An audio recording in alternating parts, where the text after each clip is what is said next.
Bonsoir. Donc, au nom de François de Mazières, maire de Versailles, ça me fait tellement plaisir de le dire là maintenant, depuis hier. Bref, allez. Je suis très très content de pouvoir accueillir ce soir Fanny Lederlin pour ce grand amphi consacré à son ouvrage. Je vous le montre. Critique en crise. Important, le sous-titre quand même, comment prétendre changer le monde aujourd'hui. Tout un programme, elle va vous en parler bien mieux que moi. Moi, par contre, ce que je vais m'attacher à vous dire, c'est que ce livre, vous le trouverez naturellement en dédicace à l'issue de la présentation qu'en fera son autrice Fanny Lederlin, grâce à notre partenaire Le Livre Bleu, présent comme d'habitude à notre demande. Je précise également, parce que certains ne savent pas forcément, mais le Livre Bleu, quand il participe à ces conférences à nos côtés, commande systématiquement un peu plus de livres que ce qu'il est destiné à vendre sur site. Donc ils sont toujours, si jamais la question vous est posée par des gens qui disent « Ah, j'ai pas pu assister à la conférence, comment me procurer l'ouvrage ?» Vous dites simplement « Le Livre Bleu, Montreuil » et le livre est généralement pas généralement, il est disponible. Voilà, je tiens à le souligner. Et maintenant, je souhaite une bonne conférence à Fanny Lederlin.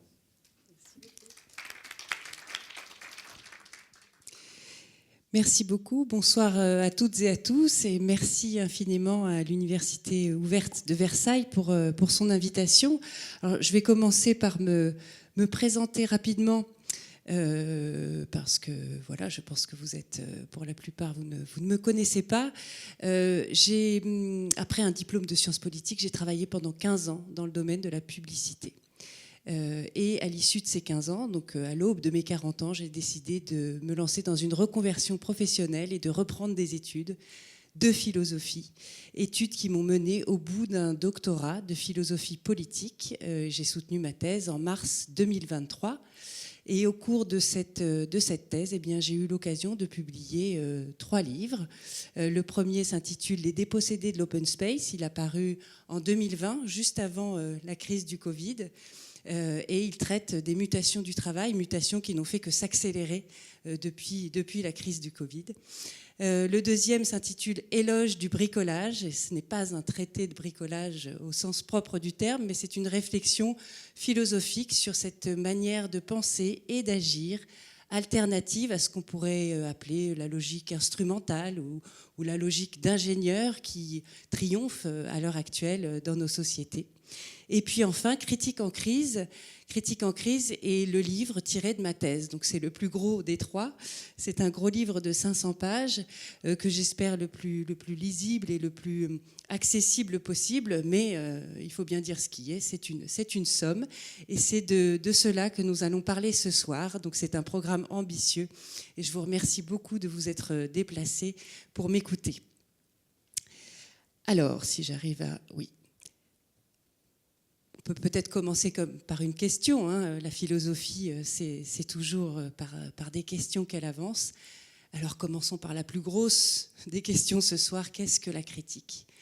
J'imagine que certaines d'entre vous ont des idées en tête. La critique, c'est un terme finalement qu'on utilise de façon assez commune, assez triviale, ne serait-ce que pour considérer qu'on est trop critique, qu'on fait preuve de trop d'esprit critique, ou bien au contraire de pas assez. Mais la critique a une histoire, et une histoire qui compte dans l'histoire des idées philosophiques.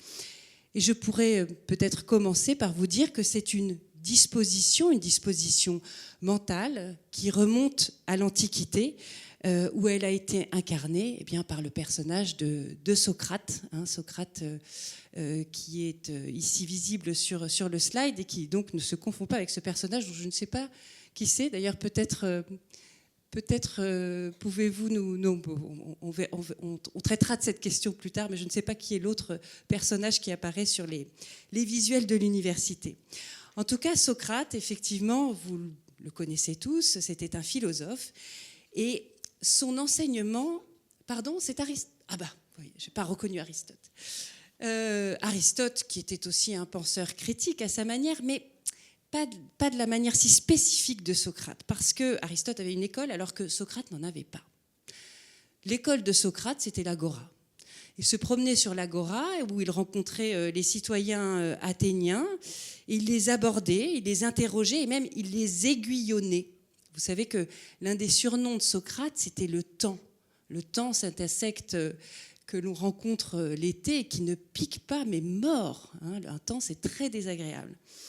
Eh bien, lorsque Socrate rencontrait un citoyen athénien, il ne lui transmettait pas un savoir déjà fait, mais donc il le questionnait. Alors l'esprit de son interlocuteur s'échauffait, se déstabilisait, se perdait. Peu à peu, il prenait conscience de son ignorance. Et donc c'est le sens de cette fameuse phrase, « Je sais que je ne sais rien », qui pour Socrate est le point de départ de la réflexion philosophique et qui témoigne du caractère destructeur de la pensée critique, qui remet en cause la doxa, l'opinion commune, mais aussi les valeurs et les critères déjà établis. Une fois ces certitudes effondrées, alors pouvait commencer une enquête, un examen intérieur, et c'est le sens de cette autre formule célèbre qu'on trouvait sur le fronton du temple de Delphes, qui est attribuée à Socrate, cette citation, « Connais-toi toi-même ». L'objectif de la méthode éducative de Socrate était une formation à l'esprit critique. En ce sens, il se considérait comme une sage-femme. Vous savez que le terme maïotique, qui était utilisé à propos de sa méthode, signifie littéralement en grec « accouchement ». Socrate était un accoucheur des esprits. Et il conduisait donc les citoyens athéniens à s'interroger sur le sens des choses et de leurs actions. Alors, à l'époque moderne, à l'époque des Lumières, la critique moderne réaffirme ce penser par soi-même et proclame à nouveau l'importance de cet exercice mental qui consiste à aborder les objets, c'est-à-dire la science, l'homme, l'art, la société, ou bien les phénomènes, par exemple le réel, le monde, ou encore les événements, à les considérer avec distance, avec circonspection, avec rigueur, de manière à en décrire les modalités, à en déterminer la valeur, l'exactitude par exemple, mais aussi l'authenticité, la moralité, la beauté, la justice, et à en identifier les limites et les failles. Ça, c'est vraiment la démarche propre à la modernité, et notamment à Kant, qui incarne vraiment cette démarche critique à l'avènement de l'époque moderne. Et donc, à ce moment-là, la critique devient un exercice de libération individuelle, comme elle l'avait été à l'Antiquité, mais porte cette fois d'une émancipation collective. Il s'agit vraiment, à la modernité, de se libérer des tutelles religieuses, tutelles familiales, tutelles politiques, qui empêchent de penser par soi-même et de se forger une opinion propre sur les choses. Cet exercice est à la portée de tous, à condition bien sûr d'en avoir le courage. C'est le sens de la fameuse phrase de Kant, « sapere aude », et le courage de savoir, et le courage de te servir de ton propre entendement. Mais alors, la critique est aussi une méthode et même un programme. Donc, Kant a fixé avec ces trois critiques, la critique de la raison pure, la critique de la raison pratique et la critique de la faculté de juger, il a fixé les caractéristiques essentielles de cette méthode. Donc, en plus de l'enquête minutieuse qui est héritière de l'approche socratique, la critique moderne a trois caractéristiques. La première, c'est la réflexivité, c'est-à-dire la capacité pour la critique à se penser elle-même et à examiner ses propres limites. C'est ça le sens de réflexion, réflexivité, retourner constamment sur soi-même. La seconde caractéristique de la critique moderne est la normativité. Autrement dit, la tendance de la critique à établir des canons, des règles ou simplement des critères à partir desquels elle peut saisir ces objets. Ben oui, c'est nécessaire pour elle d'établir des normes et des canons puisqu'elle remet en cause les normes qui étaient hétéronomes, les tutelles religieuses, les tutelles familiales, justement au prétexte qu'elle va maintenant fixer ses propres règles. Et puis, la troisième caractéristique de la critique moderne, eh bien, c'est la sensibilité. Ça, on a souvent tendance à l'oublier. C'est une caractéristique absolument fondamentale sur laquelle Kant revient à de très nombreuses reprises, notamment dans la critique de la faculté de juger, qui, à mon sens, est la plus belle. Et si vous ne devez en lire qu'une, je vous conseille celle-ci.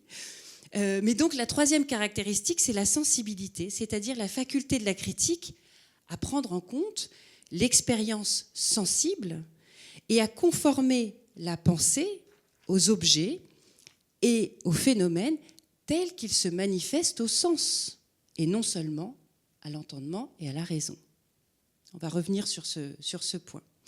Mais avant cela, comprenons que à cette méthode, Michel Foucault, notamment, ajoute au XXe siècle une attitude qu'il trouve chez Kant lui-même et plus largement chez les philosophes des Lumières et qu'il nomme l'inservitude volontaire.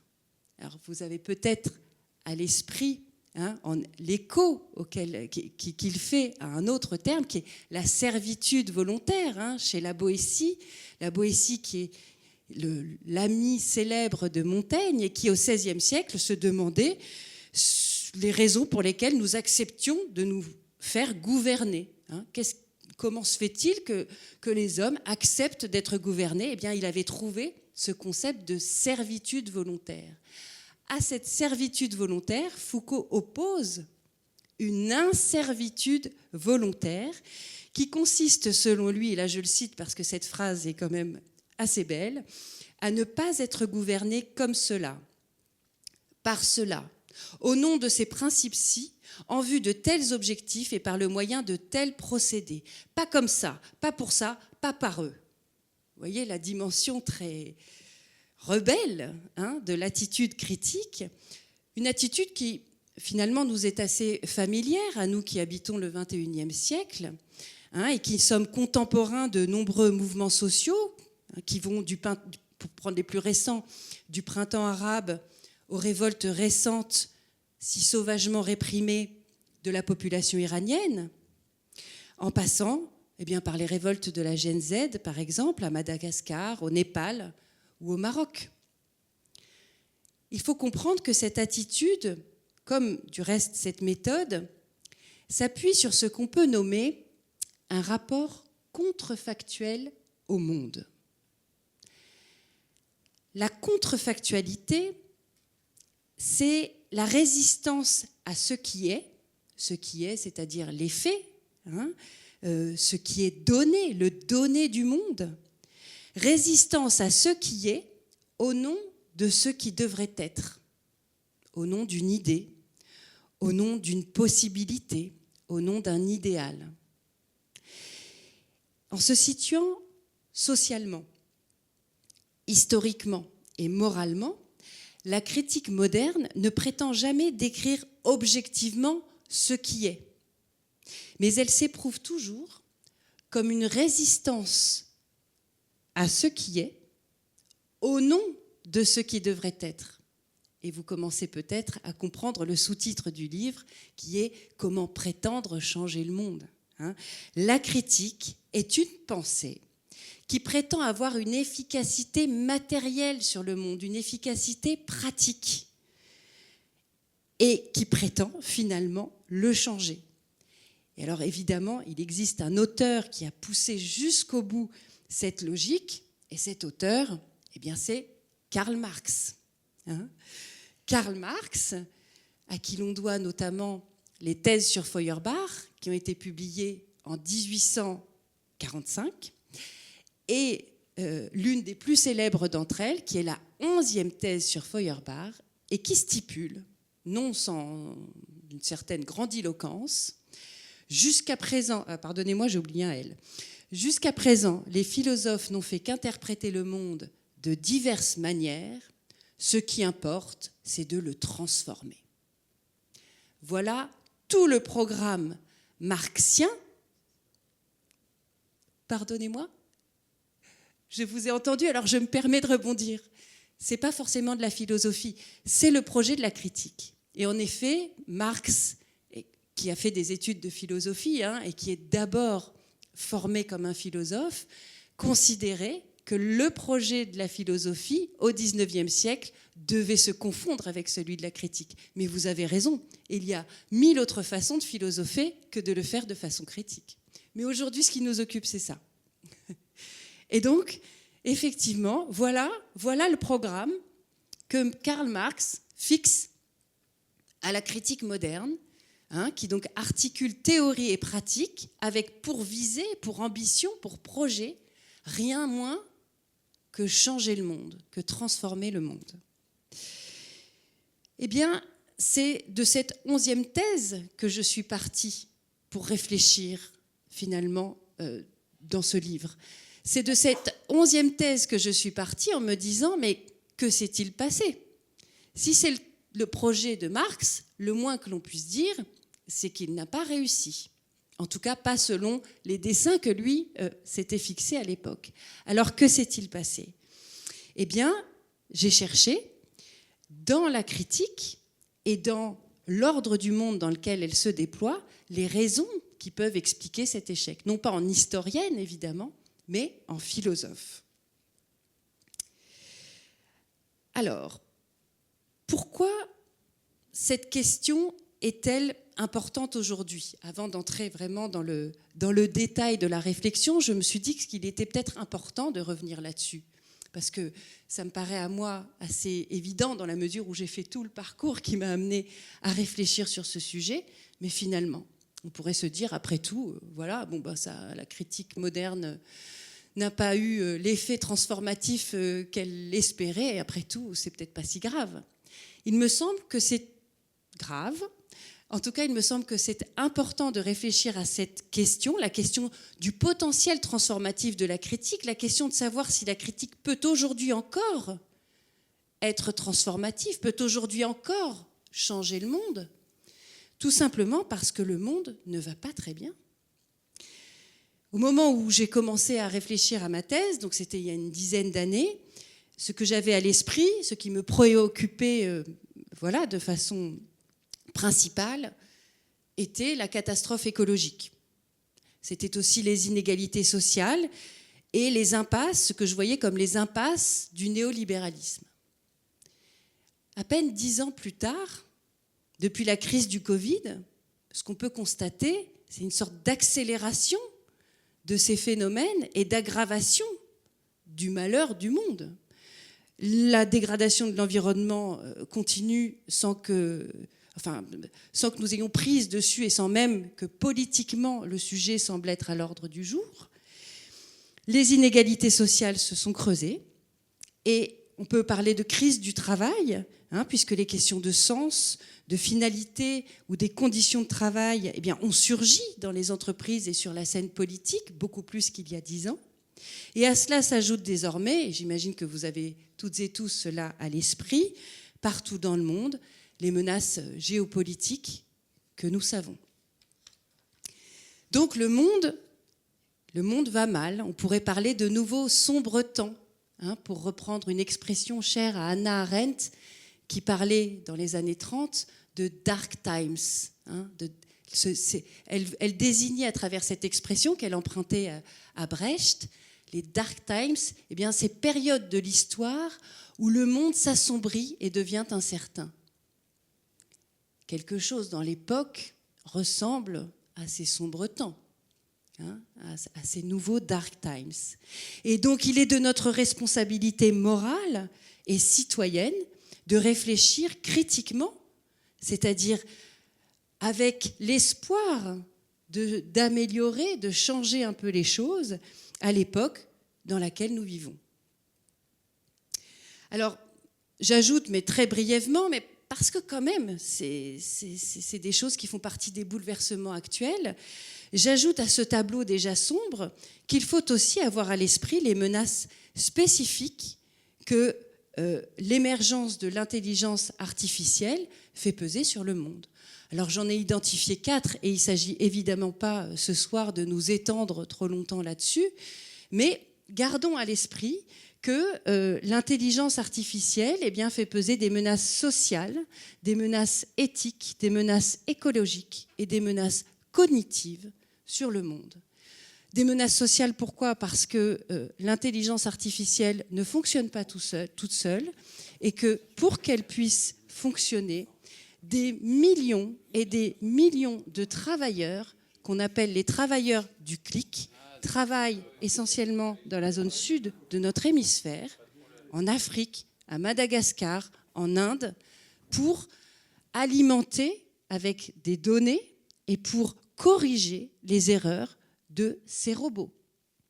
Donc, ça veut dire que, associé à cette intelligence artificielle, existe l'émergence d'un travail que l'on peut qualifier d'indécent, qui est caché, que nous avons peu à l'esprit, mais qui est nécessaire pour qu'il puisse fonctionner. On pourrait parler de l'hypothèse des suppressions d'emplois. Pour l'instant, c'est une hypothèse sur laquelle nous avons peu de données, mais il y a des chances pour que l'intelligence artificielle menace un certain nombre d'emplois. Les menaces éthiques, je ne parlerai même pas de la question des droits d'auteur, mais vous le savez certainement, l'intelligence artificielle recèle des biais, des biais raciaux, des biais de genre, des biais, bref, de toute nature, et elle hallucine. Elle ne dit jamais « je ne sais pas », contrairement à Socrate, contrairement à nous qui nous efforçons de penser critiquement. Elle ne dit jamais « je ne sais pas ». Quand elle ne sait pas, elle invente, ce qui est quand même un petit problème. Les menaces écologiques, elles sont colossales. On le sait tous aujourd'hui, le coût en eau, en électricité de l'usage de l'intelligence artificielle est exponentiel. Et enfin, les menaces cognitives. Là aussi, je ne m'étendrai pas plus que ça, mais à l'évidence, le fait de dialoguer de plus en plus avec des intelligences artificielles va, en tout cas, peut-être pas faire disparaître, mais questionner l'usage que nous avons de nos facultés intellectuelles et de notre capacité à critiquer, justement, c'est-à-dire à contester l'autorité de ce qui est dit. Nous voilà au cœur de la problématique, finalement. Au cœur de la problématique sur la question de la critique, l'idée étant de se dire que face à ces incertitudes, face à ces nouveaux sombres temps, l'exercice de la pensée critique pourrait être une manière, pour chacun de nous, de remettre la main sur les choses. Non pas remettre la main au sens de mainmise, au sens de dominer ou de maîtriser les choses, mais au sens tout simplement de reprise en main. Je voudrais vous lire cette citation d'André Gortz, qui est un philosophe des années 70 et qui écrivait dans Métamorphose du travail « La liberté consiste moins, ou de moins en moins, à nous affranchir du travail nécessaire à la vie qu'à nous affranchir de l'hétéronomie, c'est-à-dire à reconquérir des espaces d'autonomie d'où nous puissions vouloir ce que nous faisons et en répondre. » Vouloir ce que nous faisons et en répondre. Je trouve que cette phrase a un écho très fort avec l'époque dans laquelle nous vivons, qui est une époque où nous pouvons avoir parfois le sentiment que ce que nous faisons nous dépasse. Ce que nous faisons d'un point de vue technologique, par exemple, nous dépasse. Je viens de parler de l'intelligence artificielle. Bien sûr que ce sont les êtres humains qui l'ont conçue, mais savent-ils ce dont elle est capable? Sauront-ils garder la main sur elle? C'est quand même une grande question. Or, il y va de notre autonomie. Vous savez que le mot autonomie vient du latin autonomos, se donner à soi-même sa propre loi. Il y va de notre autonomie de garder la main sur ce que nous faisons. Donc la critique pourrait être une voie pour essayer de reconquérir cette autonomie. Le problème, parce que là vous devez peut-être vous dire, mais enfin, je ne comprends pas, elle vient de nous dire que la critique s'était un peu plantée quand même jusqu'à présent. Ben oui, le problème, c'est que la critique n'a pas réussi jusqu'à présent à accomplir le programme qu'elle s'était fixé. J'ajouterai que les révolutions qui, au cours des 19e et 20e siècles, se sont réclamées de la critique moderne, de la critique transformative, eh bien, ces révolutions ont échoué. Soit qu'elles se soient retournées contre elles-mêmes, soit qu'elles aient trahi leurs idéaux, soit qu'elles aient abouti à des contre-révolutions. Et de même, le projet de paix perpétuelle cher à Kant, parce qu'avant Marx, Kant avait aussi un projet transformatif, un projet de paix perpétuelle. Eh bien, ce projet, il semble, en ce premier quart du XXIe siècle, plus lointain que jamais. Donc, ce que j'ai identifié, ce que je voudrais partager avec vous ce soir, eh bien, ce sont les impasses, ce sont les pièges et les écueils qui sont attachés à ce mode de pensée et d'agir propre à la critique moderne. Le but étant, une fois que nous les aurons identifiés, eh bien, d'essayer de trouver la voie d'une critique renouvelée, d'une critique qui peut-être pourrait éviter ces écueils pour nous permettre de penser et d'agir dans le monde d'aujourd'hui en espérant encore, peut-être pas le changer, mais en tout cas l'améliorer. Alors, commençons par les écueils propres à la critique, parce qu'il existe deux types d'écueils, des écueils internes et puis vous le verrez, des écueils externes.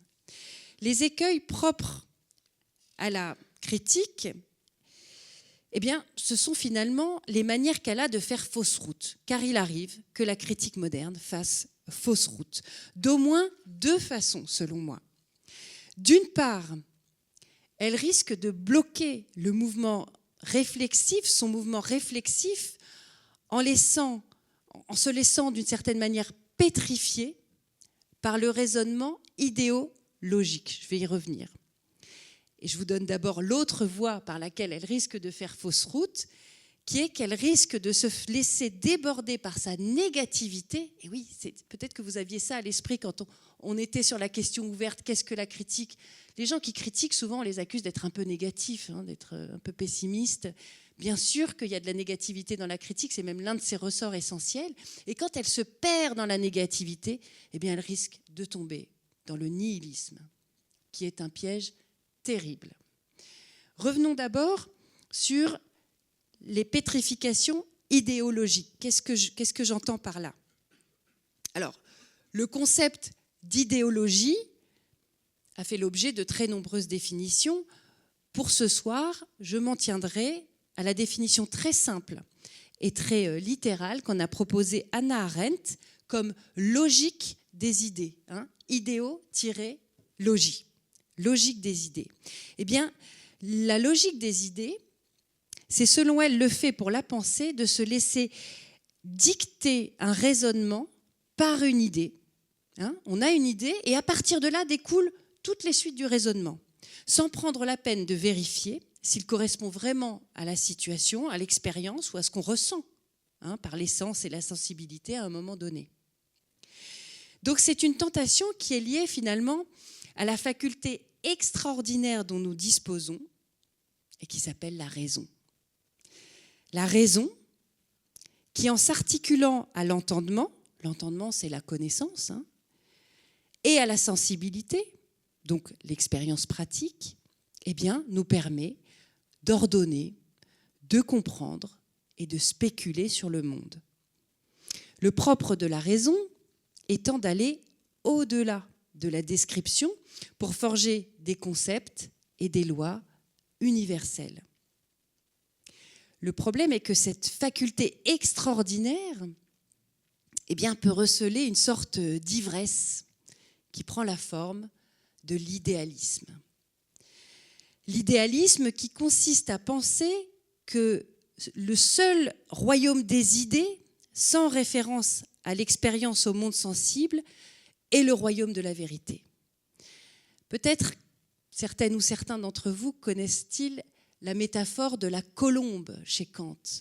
La colombe légère, c'est dans la critique de la raison pure, la colombe légère qui fend l'air dont elle sent la résistance et qui s'imagine qu'elle réussirait mieux encore dans le vide. Évidemment, si tout d'un coup il n'y a plus de résistance et qu'il y a du vide, la colombe tombe.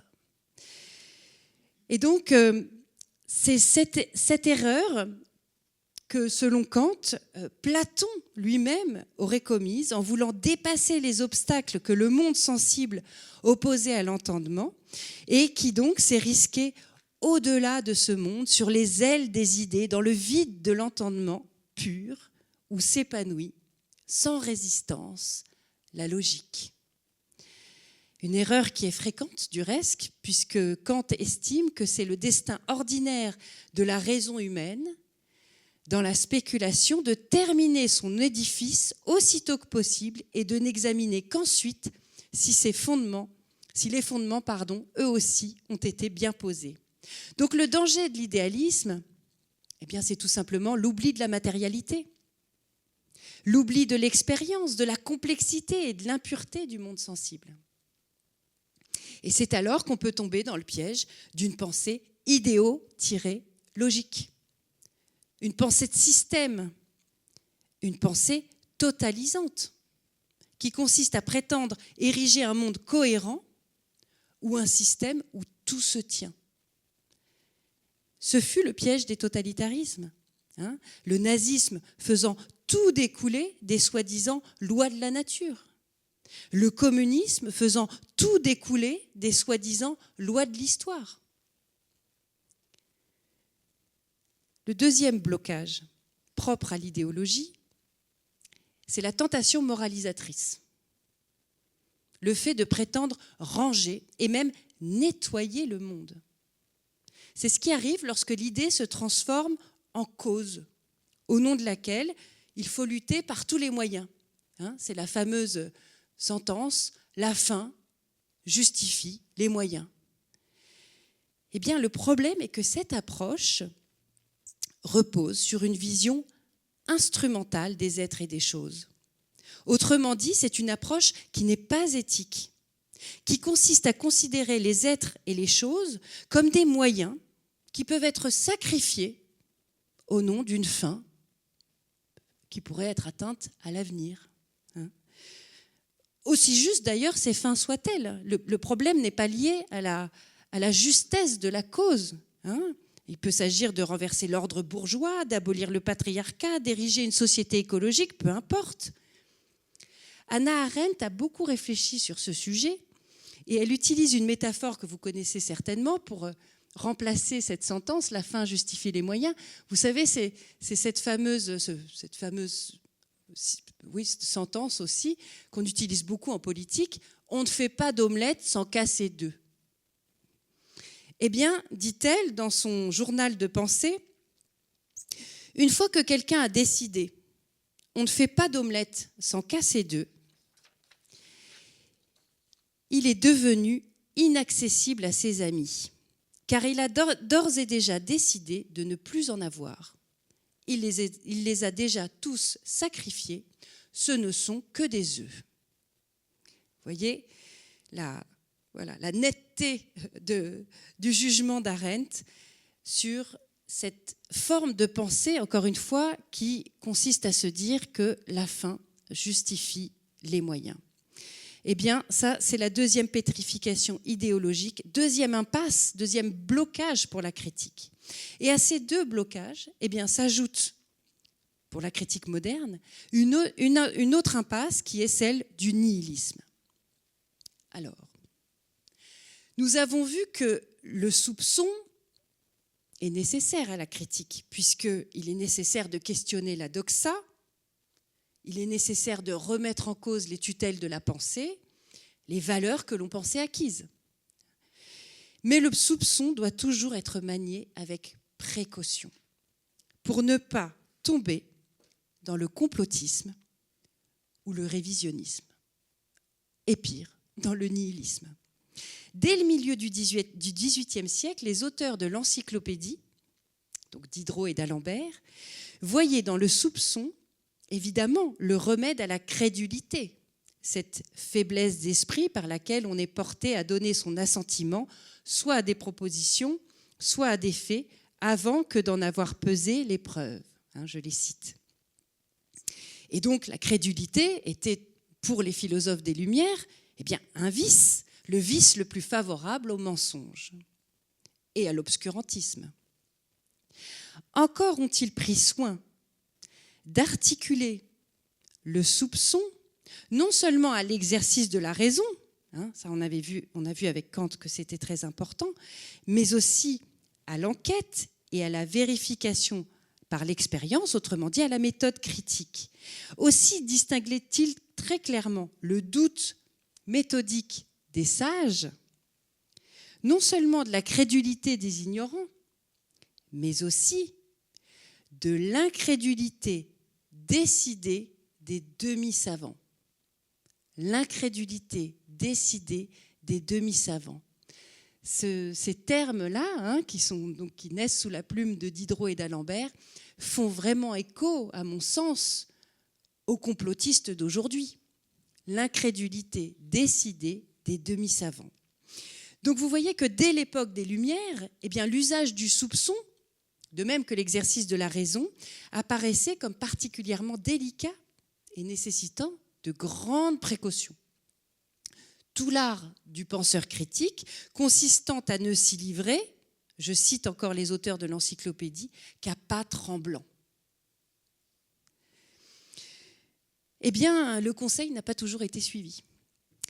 Et le soupçon généralisé a débouché au XIXe siècle sur une forme de nihilisme qui a d'abord traversé les courants anarchistes et révolutionnaires avant de devenir l'un des soubassements idéologiques du nazisme notamment.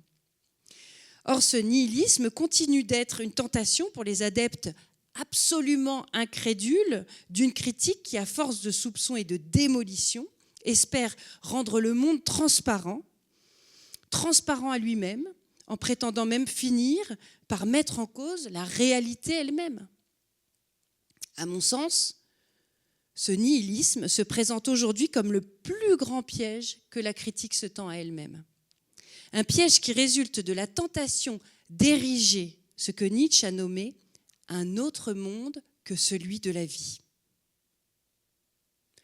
Vouloir ériger un autre monde que celui de la vie, c'est vouloir ériger un monde sans contingence, un monde sans mal, sans erreur, sans tromperie, sans dissimulation et sans apparence, qui n'est autre qu'un monde mort. Un monde sans référence à l'expérience, un monde débarrassé de la vie. Vous savez que nihilisme vient du latin velle nihil, vouloir rien, vouloir la destruction. Mais ça peut vouloir dire aussi vouloir à n'importe quel prix. C'est selon cette interprétation-là que Léo Strauss, un grand philosophe du XXe siècle, a interprété le nazisme.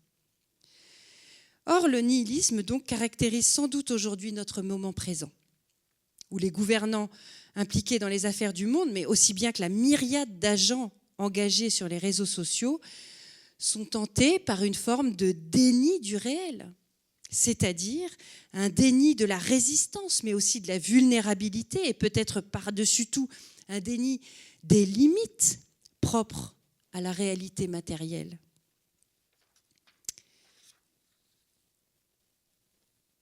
Vous le voyez, les écueils internes de la critique moderne sont considérables et peuvent d'ailleurs en eux-mêmes expliquer les nombreuses fausses routes qu'a pu prendre la critique au cours des 2 siècles passés.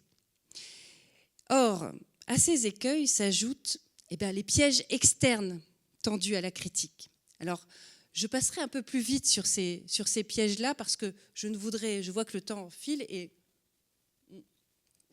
je voudrais quand même garder un tout petit peu de temps pour vous parler d'une autre forme de critique possible, de ce que j'essaie d'explorer dans la 3e partie du livre et que j'ai nommé une critique interstitielle. Mais avant ça, sachons simplement que l'ordre du monde dans lequel s'exprime la critique, qu'on peut nommer un ordre économique et social capitaliste, cet ordre du monde s'avère extrêmement résistant à la critique.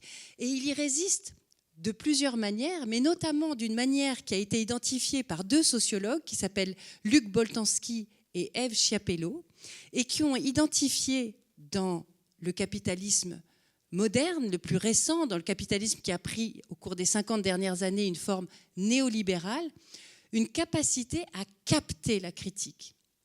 Ce qu'ils s'identifient avec ce phénomène de captation, c'est la possibilité pour le capitalisme de prendre d'une certaine manière les revendications de la critique, revendications par exemple à plus de liberté, plus d'authenticité, plus d'égalité, et à les faire siennes pour se transformer finalement marginalement et ainsi perdurer. C'est toute la thèse de leur livre, Le nouvel esprit du capitalisme. Et pour vous donner simplement un exemple historique, qu'on a peut-être, qui est simple à comprendre, au moment de mai 68, s'exprime une critique très forte, une critique à l'égard du capitalisme, avec des revendications à notamment plus de liberté individuelle, moins de hiérarchie, plus d'autonomie, y compris dans les entreprises, etc. Eh bien, ce qui se passe, c'est qu'après 68, le modèle économique s'est transformé. Oui, les entreprises sont passées d'une organisation pyramidale à une organisation de plus en plus plate. On a parlé d'entreprises agiles dans les années 80-90.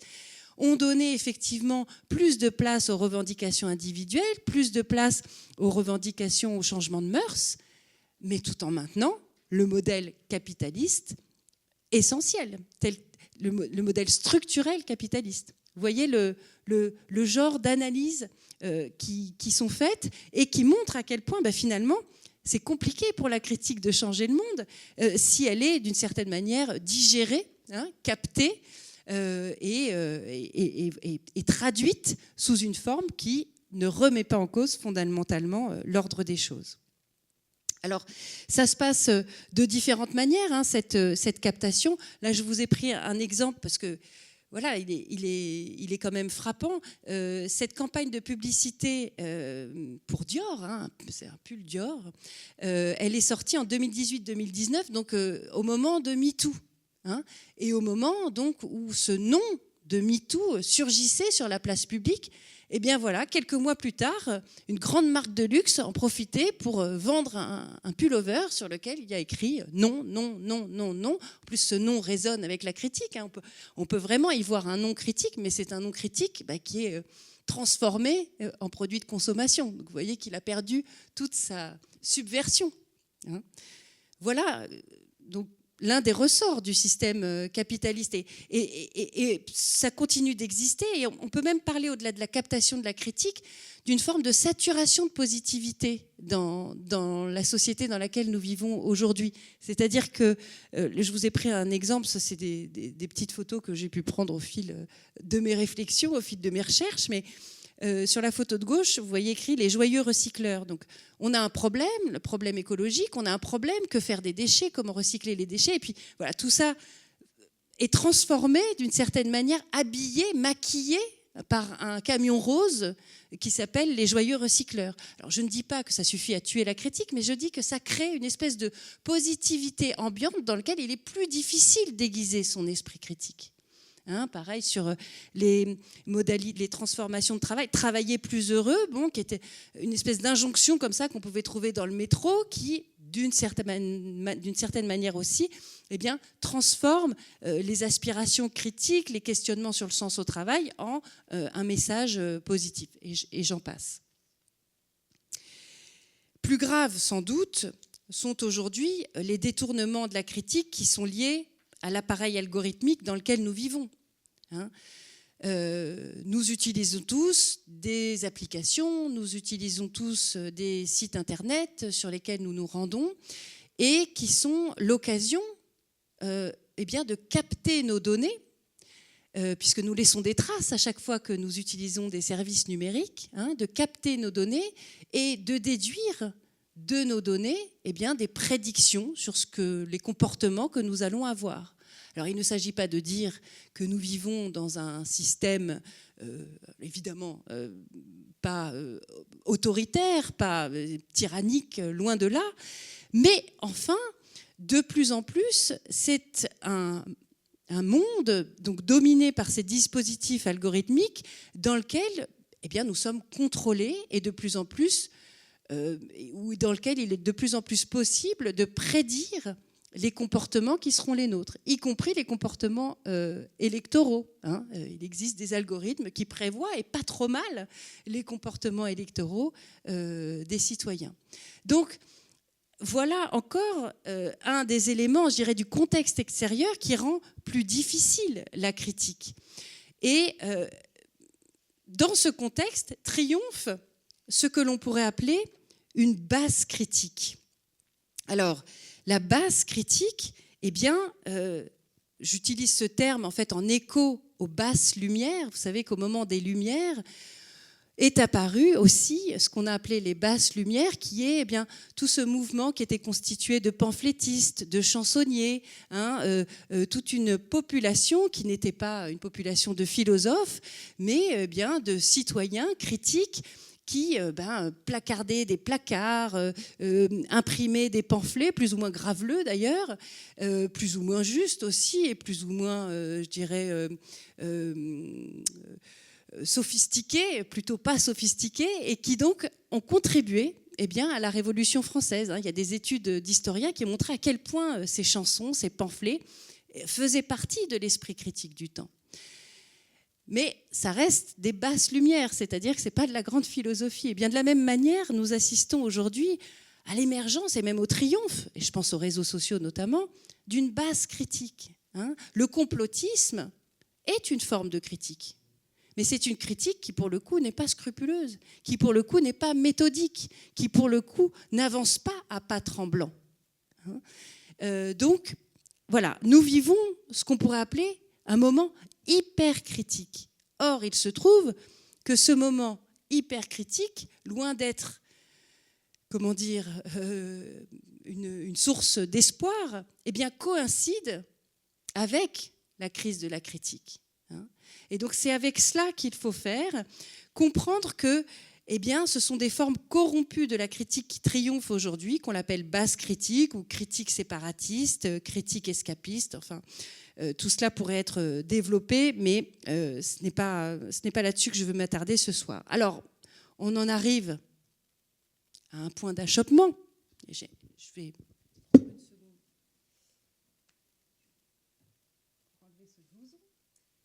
On en arrive à un point d'achoppement, et peut-être certaines et certains d'entre vous sont-ils en train de se dire s'il y a tant d'écueils, si c'est si difficile, s'il y a tant de fausses routes possibles pour la critique, à quoi bon continuer à critiquer? Et donc j'appelle à la rescousse Hannah Arendt, qui est toujours là pour nous aider quand on est dans des impasses philosophiques, et qui a écrit ceci. Réfléchir, cela signifie de toujours penser de manière critique. Penser de manière critique, cela signifie que chaque pensée sape ce qu'il y a en fait de règles rigides et de convictions générales. Il n'existe pas de pensée dangereuse pour la simple raison que penser est en elle-même une entreprise très dangereuse. Mais ne pas penser est encore plus dangereux. Donc je suis tentée de vous dire que nous n'avons pas le choix. Ne pas penser est encore plus dangereux.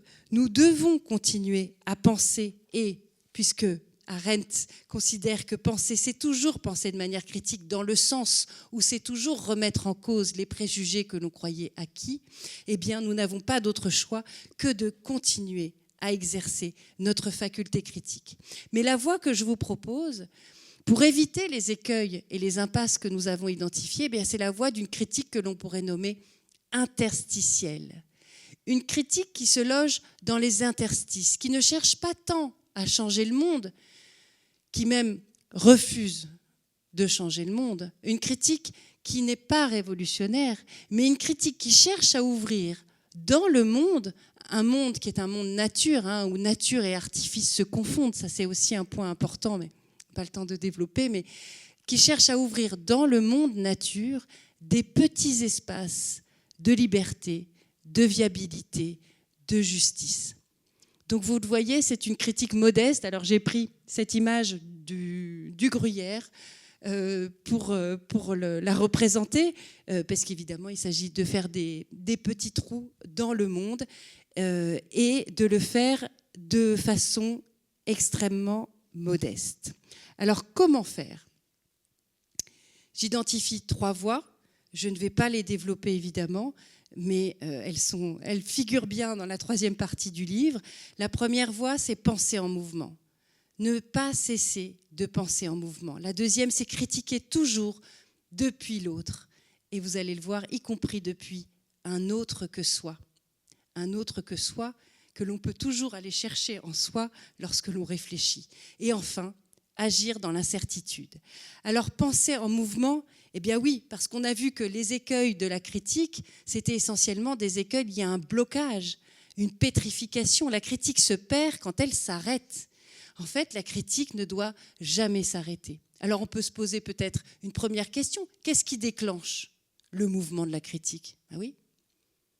Qu'est-ce qui déclenche le mouvement de la critique ? Qu'est-ce qui fait qu'à un moment donné, on se dit « Ah ben non, ça, je vais le remettre en cause. Ça, je ne vais pas le penser comme ça.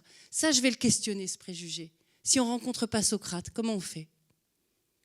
Eh bien, ce qui déclenche le mouvement de la critique, c'est un cri qui dit non. C'est d'abord un non à ce qui est. Et ce non, il est en général déclenché par un antécri, un cri avant le non. Et ce cri, c'est un cri informe. C'est aïe, c'est berk, c'est rat. Ces cris, ce sont les cris de la pitié, les cris de l'indignation, les cris du dégoût, les cris de la peur. Fiez-vous à vos sensations. Si quelque chose vous dégoûte, si quelque chose vous inquiète, si quelque chose vous indigne, alors il y a des chances pour que cette indignation, cette peur déclenche le mouvement de la critique. Reste après, et ça c'est du travail, et un travail qui passe par la méthode que nous avons vue, reste après à entretenir ce mouvement critique, ce mouvement de la pensée, et à ne pas sombrer non plus, parce que ça serait trop facile, s'il suffisait de ressentir un tel sentiment pour lancer la critique du bon côté, encore faut-il aussi ne pas sombrer dans les dérives pathologiques. Parce que autant il y a des dérives idéaux-logiques, autant il y a aussi des dérives patho-logiques. Trop de pathos, trop de sentiments, ça conduit aussi à des impasses. Impasses qui ont été notamment identifiées par Hannah Arendt, qui a signé un livre qui s'appelle « De la Révolution ». Donc elle réfléchit à la Révolution française et à la Révolution américaine. Et alors c'est une thèse qui est très discutée par les historiens, mais qui est assez quand même convaincante. Elle explique que l'une des erreurs de la Révolution française a été de prendre comme pathos essentiel la pitié. C'est vrai que la pitié, c'était vraiment quelque chose d'important du temps de la Révolution, mais Robespierre l'a érigée quasiment en vertu, et c'est selon elle cela qui a fait sombrer la Révolution française dans la terreur. Bon, c'est une thèse, encore une fois, discutable et discutée, mais ça permet de comprendre qu'il faut quand même rester vigilant aussi avec les passions, avec les sentiments. On pourrait en dire tout autant de la peur, qui autant peut déclencher une critique, notamment la critique écologique. La peur, c'est vraiment un sentiment qui peut nous habiter, ou le dégoût face à certaines déviances techniques, ou même à des paysages détruits que nous pouvons contempler. Eh bien, la peur, il faut savoir aussi qu'elle recèle des abus. Trop de peur, ça peut aussi conduire à vouloir rejeter l'étrange, rejeter l'étranger. Et alors là, on tombe dans d'autres types de déviance.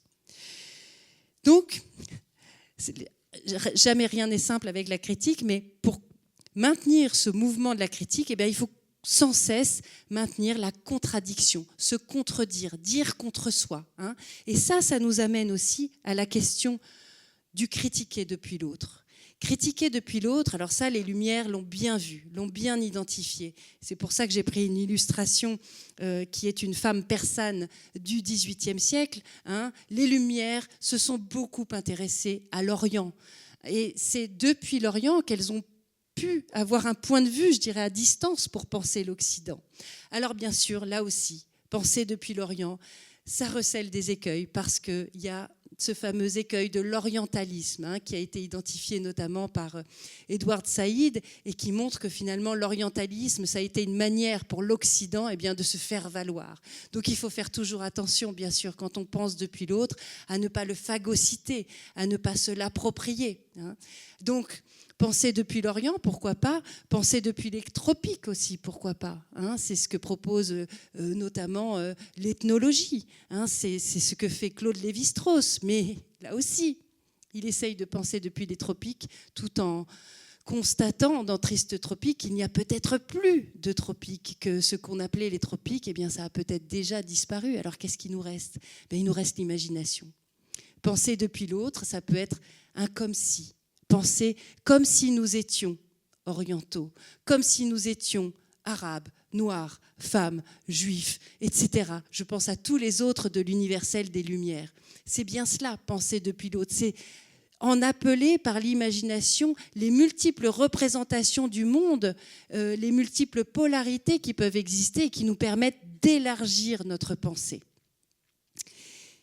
Et puis, et j'en terminerai là, critiquer de façon interstitielle, c'est aussi agir dans l'incertitude. Il s'agit de comprendre que cette incertitude que je présentais au début de cette conférence, cette incertitude, elle n'est peut-être pas finalement propre seulement au sombre temps, mais qu'elle est tout simplement propre aux politiques, à la pluralité, à l'action qui se joue dans la pluralité de notre condition.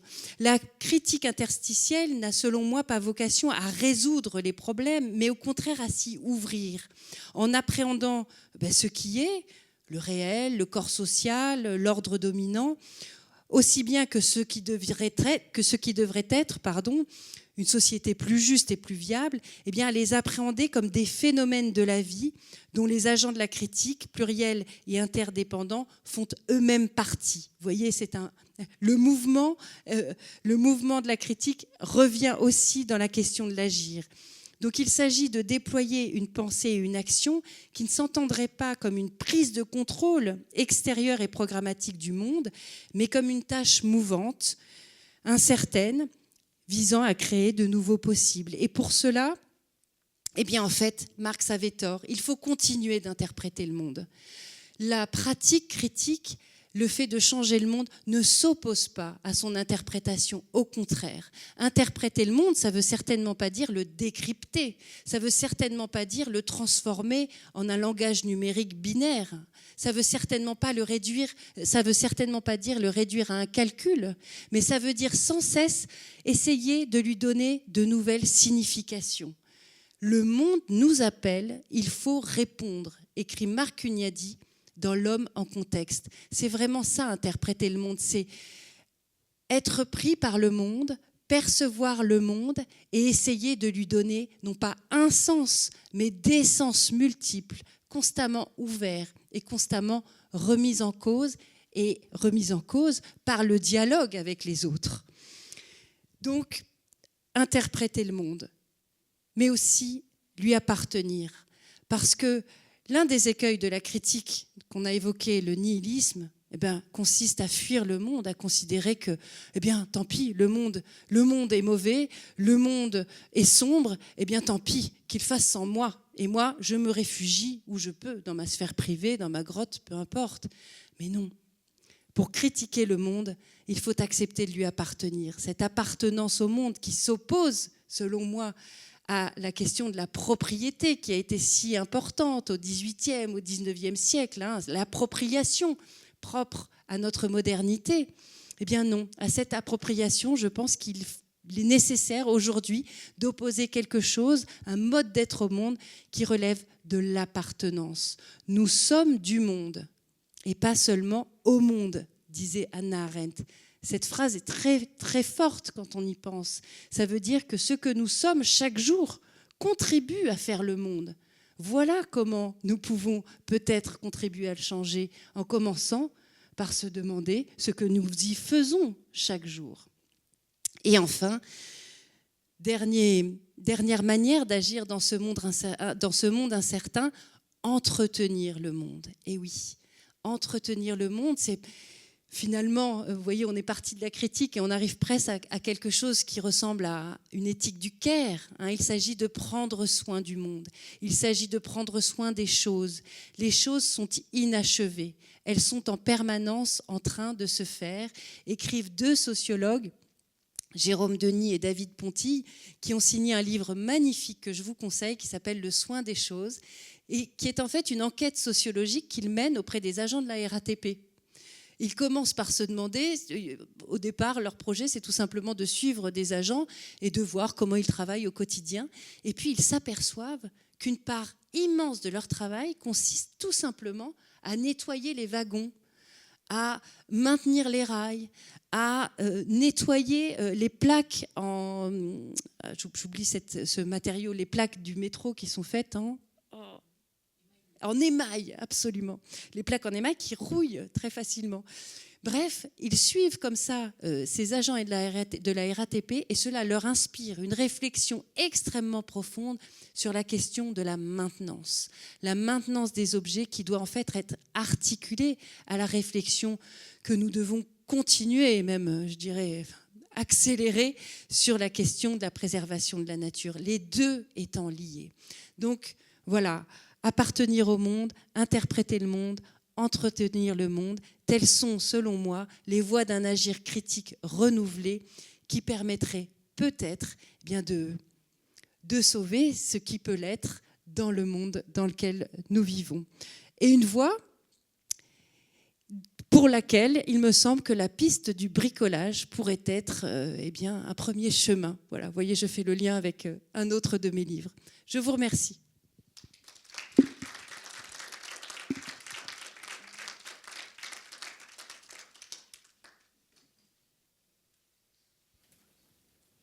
Y a-t-il des questions ?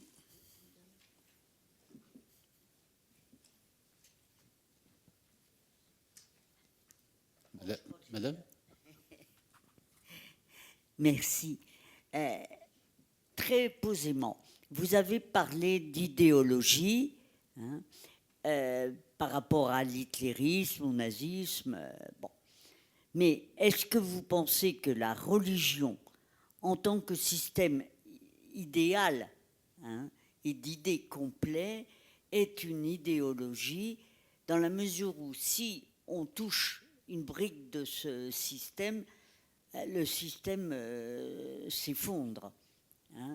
Et l'esprit critique peut-il vraiment s'appliquer à cette espèce d'idéologie ? Ça, très posément, je veux dire, c'est pas du tout un piège.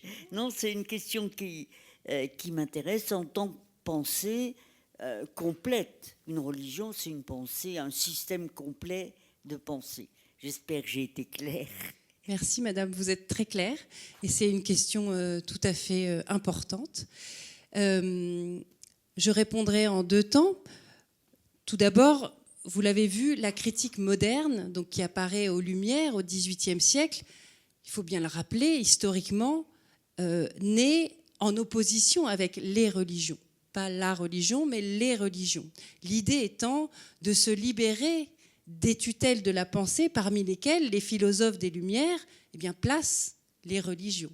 En effet, si on est dans une famille religieuse et qu'on nous dit « tu penseras selon les dogmes de ta religion », alors on ne pense pas de façon critique. Donc sous cet angle-là, oui, la pensée critique suppose, en tout cas, de questionner la religion, c'est-à-dire à un moment donné, de se dire, ce que je sais du monde et ce que je sais au travers de la religion, je vais le questionner, faire un travail intérieur avec méthode, avec discipline et essayer de vérifier si cela correspond bien à ce que je pense. Donc il y a ce premier point. Mais ensuite, et c'est l'essentiel, la religion en tant que telle, les religions sont des manières de penser le monde qui se situent à côté de la critique. Il y a plein de façons de penser le monde. On évoquait avec Madame aussi la question de la philosophie. Je ne prétends certainement pas que la pensée critique soit la seule manière de réfléchir au monde. C'en est une, parmi d'autres. Et d'ailleurs, je pense que l'un des écueils de la critique moderne a été de rejeter trop loin le religieux. C'est ce qu'a fait Karl Marx. Marx, c'est très clair. Pour lui, on ne peut pas penser de critique, on ne peut pas penser de façon critique sans rejeter au préalable toute forme de religion. Je pense que c'est l'un des écueils de la critique moderne. Il me semble qu'il peut être tout à fait possible de penser de façon critique en considérant que tout simplement la religion n'entre pas dans le domaine de cette pensée-là. Et pour terminer sur la question de l'idéologie, on peut tout à fait avoir une idée, par exemple une idée de Dieu, on peut tout à fait avoir même y associer un certain nombre de principes sans pour autant en faire découler une logique systématique de notre pensée et de nos actions. On peut tout à fait garder une idée de Dieu et être adepte d'une religion tout en vivant, pensant, agissant de manière critique. Rien n'oblige à ce qu'il y ait cette pétrification entre l'idée et le raisonnement logique. Merci pour votre intervention. Vous nous avez dit que pour maintenir la pensée en mouvement, cela venait souvent d'un cri, alors quel que soit le cri, et du refus de ce qui était. Pour moi, j'ai l'impression que à partir du moment où il y a refus, donc de ce qui est, il y a non-acceptation, et ça génère nécessairement de la douleur ou de la souffrance. Donc, est-ce que, pour vous, l'esprit critique est forcément lié à de la souffrance ? Et si oui, est-ce que dans ce cas-là, on peut encore considérer qu'il s'agit d'une méthode ? Merci pour cette question. Ce qui déclenche la philosophie, c'est l'étonnement. Le thomasein, vous savez, en grec, c'est l'étonnement. Et je pense que la critique se distingue de la philosophie, même si évidemment elles sont articulées et elles vivent ensemble, dans le sens où ce qui déclenche le mouvement de la critique, ce n'est pas l'étonnement, c'est vraiment effectivement ce que vous appelez la souffrance. Je pense vraiment que c'est cela l'aiguillon de la critique. Une souffrance, donc, ou disons les passions tristes, pour faire référence à Spinoza. La tristesse, la pitié pour quelqu'un ou pour soi, le dégoût, l'indignation. Il y a vraiment toujours chez les penseurs critiques ce point de départ qui est une sorte de refus du monde, en effet, et un refus qui fait souffrir. Mais ce n'est pas cette souffrance qui constitue une méthode, absolument pas. Et comme je l'ai dit, il existe des dérives pathologiques dans lesquelles il convient de ne pas tomber quand on exerce sa faculté critique. Et pour cela, il faut penser avec méthode, appliquer le soupçon avec discernement et avancer à pas tremblants, mais aussi appartenir au monde, mais aussi penser depuis l'autre, c'est-à-dire ce qui a déclenché son cri, ça peut être quelque chose qui vient de soi, ça peut être quelque chose qui vient des autres, mais quand on dit penser depuis l'autre, ça peut être aussi penser depuis celui qui va bien, ne serait-ce que pour contrebalancer le mouvement de la critique et ce cri qui a été déclenché. Donc vous voyez, le cri, c'est vraiment pour moi l'étincelle, ce qui fait flamber le fagot de la critique, mais il ne faut absolument pas s'y arrêter. Ça peut être par contre un moyen de la revitaliser. Par moments, on est tenté de se reposer un petit peu. C'est fatigant de penser toujours de façon critique. Non seulement il faut être courageux parce que parfois ça signifie s'opposer à l'ordre dominant, s'opposer aux autorités, et puis politiquement on sait très bien ce que ça peut donner. J'ai évoqué très peu de sujets d'actualité, mais on pourrait en évoquer beaucoup. Mais aussi parce que être tout le temps en train de contester l'ordre des choses, c'est pas très reposant. Donc on peut être tenté de lâcher un peu l'affaire et de temps en temps avoir à nouveau une petite passion triste. C'est une manière de se remettre en selle et de continuer à penser en mouvement.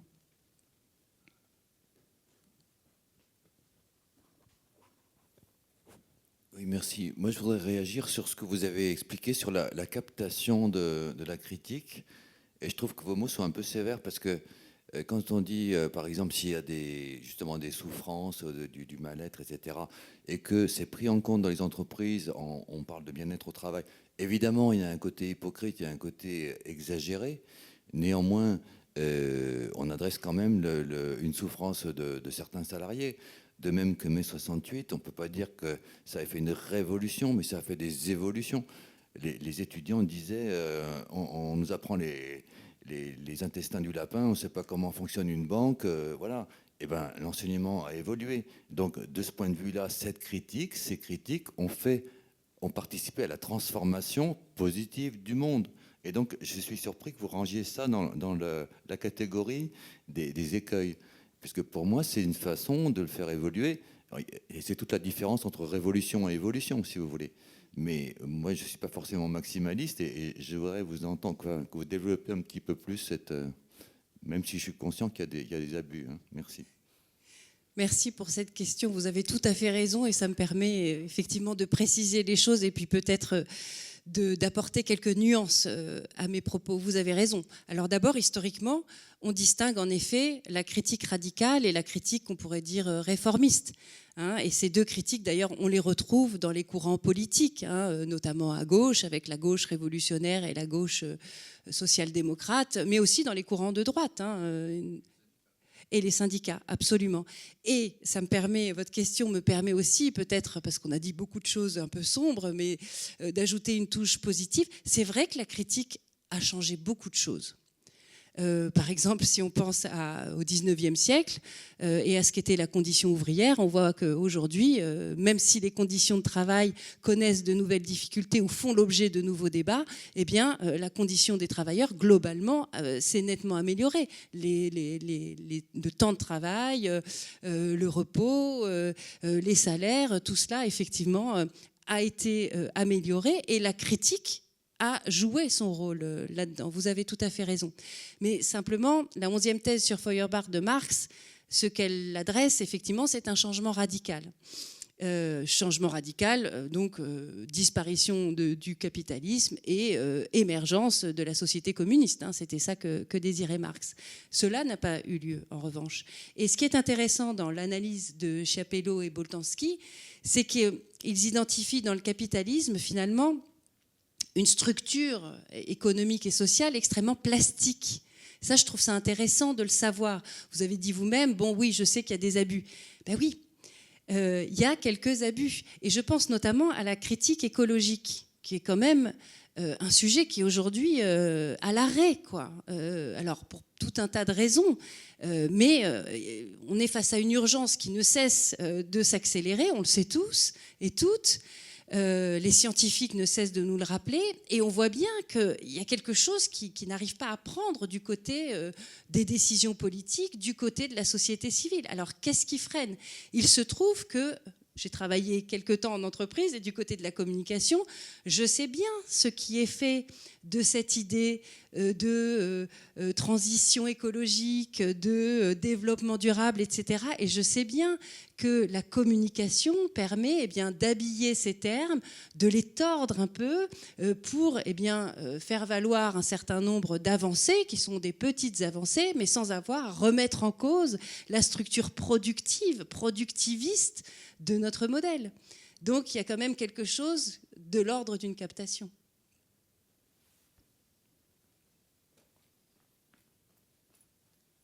Encore une question, ce sera la dernière, s'il vous plaît. Bonsoir, merci beaucoup pour votre présentation. Aujourd'hui, je tente de faire une reconversion parce que j'ai le sentiment qu'il manque quelque chose à la critique, qui est le concept de débat. Parce que ça fait quelques années que je vois ce qu'on appelle des débats, mais je n'arrive pas à comprendre pourquoi on se contente de ça, entre guillemets. Donc c'est pour ça que j'ai commencé à lire votre livre, c'était dans le but d'entrevoir quels pouvaient être les autres avis sur le concept de débat que je pense qu'il faut redéfinir. Et je vois dans le débat ce qui pourrait être pour moi le plus interstitiel, on va dire, des critiques interstitielles. Là où j'en suis arrivé, j'ai l'impression que vous avez proposé des manières de se concentrer sur des métiers qui, localement, donc dans le monde physique, proposent des manières d'être des interstices. Et je pense que le débat pourrait être une manière d'être dans l'esprit une interstice encore plus, profonde mais efficace si elle arrive à créer ce que j'appelle la société du débat. Et donc, ma question, c'est quel est votre avis sur le débat. Merci beaucoup pour cette question. Oui, en fait, vous posez la question de la crise, je dirais, politique que nous vivons, démocratique que nous vivons aujourd'hui. Il y a effectivement un problème avec la démocratie et une difficulté à faire valoir des voix plurielles. J'évoquais le sujet du penser depuis l'autre. Penser depuis l'autre, c'est quelque chose que l'on peut faire tout seul, en son fort intérieur, mais c'est encore mieux si on le fait avec les autres. Et effectivement, le débat, c'est ça, la mise en débat, la controverse, et c'est le cœur. Vous avez tout à fait raison c'est ce qui permet aussi à la critique de rester en mouvement. Et c'est ça qui disparaît, alors qui disparaît au profit. Pendant de longues années, on a remplacé le mot débat par celui du dialogue, et notamment en entreprise. Le dialogue social, on parlait des syndicats tout à l'heure. Eh bien, ça, c'était encore une façon de capter finalement ce terme du débat pour le vider un petit peu de son sens démocratique et finalement le transformer en une espèce de mise en scène. Parfois, c'est ça en entreprise, malheureusement, c'est simplement une mise en scène qui permet de valider des décisions qui auront pu être prises en amont.